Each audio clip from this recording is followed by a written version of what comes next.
So ayun guys, kanina nagpakain po ako ng mga alaga kong baboy doon sa sa babuyan ko.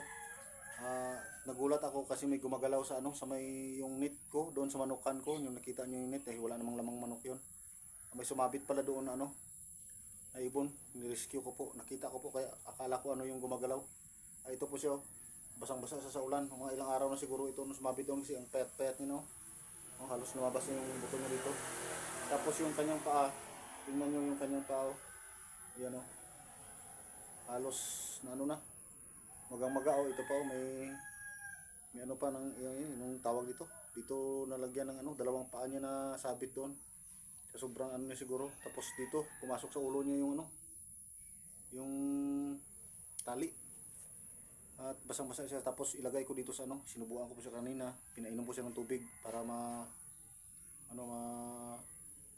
pasigla siya ulit kasi kanina parang hindi na kaya niya ibuka yung kanyang pakpak ngayon hindi siya hindi siya maka tayo masyado. Tapos mamaya painumin naman natin ito ng tubig. Paki-PM po kung pwede ko pa ba ilagay dito sa loob para matuyo yung paki-PM o paki-comment na lang po sa akin kung pwede ko ba ilagay dito sa incubator kasi 37 degree yung init nito. Kung pwede ba, baka mamatay o hindi man lang o na lang po, paki-PM na lang po sa akin.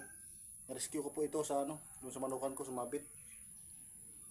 Ito na po. Grabe ang payat-payat niya grabe ang niya dito, yung pitso niya, ang payat na talaga. Paki-PM na lang po sa akin o paki-comment na lang po kung pwede ba ito, kung pwede ko ba ito ilagay dito para matuyo. Tapos alagaan ko, tapos i-update ko po kayo, isasama ko po sa pakain-kainin, pinumin sa mga biyahe ko. Kung saan man ako mapunta para mabuhay. Tapos pag mabuhay na siya, pag masiglan siya, pwede natin pakawalan. Paki-PM na lang po sa akin o paki-comment kung pwede ko ba ilagay dito sa loob para matuyo yung kanyang balahibo kasi nanginginig siya. Sobrang payat niya talaga. Ito tingnan niyo po yung kanyang pitso. Yan halos lumabas yung pitso niya. Mga ilang araw na siguro doon nakasabit. Kasi hindi siya makita kasi nasa baba, madamo. Sa may damo sa banda sumabit. Ang kawawa. Ang tawag po dito sa amin, alimukon. Basang-basa siya. Sige, salamat po. Paki-comment na lang po kung pwede ko ba ilagay dito. Salamat.